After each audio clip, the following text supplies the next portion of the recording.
look at that. It's Thursday again, and it's time for another segment of Would You Rather? So, last 2 weeks I've agreed with you. I know. Or I haven't agreed with you. I've just we've picked the same Would You things. Rathered together. Yeah. Let's see if this week we can make it 3 in a row, or if we're gonna have differing Would You Rathers. Here we go. Here we go. All right, so my account comes from Acts chapter 12. And it's Peter. Peter's in prison, so this is King Herod's time. So Peter was kept in prison, but the church was earnestly praying to God for him. The night before Herod was to bring him to trial, Peter was sleeping between 2 soldiers, bound with 2 chains, and sentries stood at guard at the entrance. Suddenly an angel of the Lord appeared, and a light shone in the cell. He struck Peter on the side and woke him up. "Quick, get up," he said, and the chains fell off Peter's wrist. The angel said to him, "Put on your clothes and your sandals." He did so.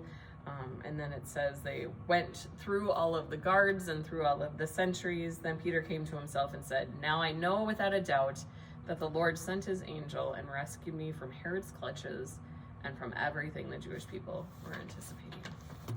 Okay. So an angel rescues Peter. Mine is from Matthew 28.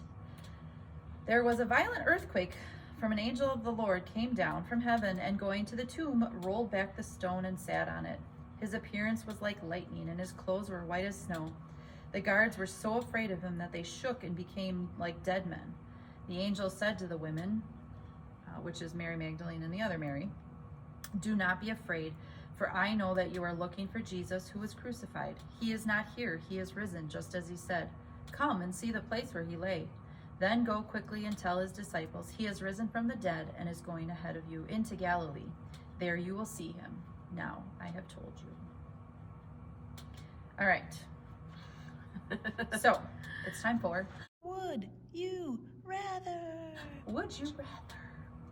All right, so would you rather be rescued from prison by an angel or see Jesus' empty tomb? Now, I guess I'm going to change that up. Okay. Because this is just see Jesus' empty tomb. It's not necessarily experience like the whole. So I'm going to make it specific. I'm okay. going to say experience like what both Marys experienced. Okay, the whole enchilada, the angel came down, the earthquake, everything. Because, I mean, who wouldn't want to see Jesus' empty tomb? Right. Duh. I meant like experience the whole thing. Okay. So like I'm kind of torn here because on one hand, I don't want to experience prison. I mean, we talked about this a few weeks ago. Yeah, prison, it's not pretty. Prison was not a great thing, so I don't know if I want to experience prison. But on the flip side, I also don't want to experience grieving my Lord. Yeah. Okay. So you have to put your mind. You have to be like the mindset of Mary's. I was gonna say I'm right? either one of the Marys or I'm Peter, and so I don't want to be in Peter's place with being like, yeah, in prison. Yeah. For being a part of the church. Right. For being disliked. Yeah. I mean, Herod's going after anybody that was like part of the church. Yep. New Christians. On the flip side, I was sort of leaning towards the prison one just because it'd be really cool to have like the angel do that. But on the flip side, that's also at the tomb. And so I think I'm still gonna go with empty tomb. Like I mean, the earthquake would be scary. The grief would be hard. But to see the empty tomb and have the angel there. Right, but you also have to like think about it from their standpoint. Like we have the knowledge of reading about it now, like for our benefit. They were in the moment, like then and there. Right. So like you said, grieving Jesus, who they were expecting to be dead. They were coming to prepare his body.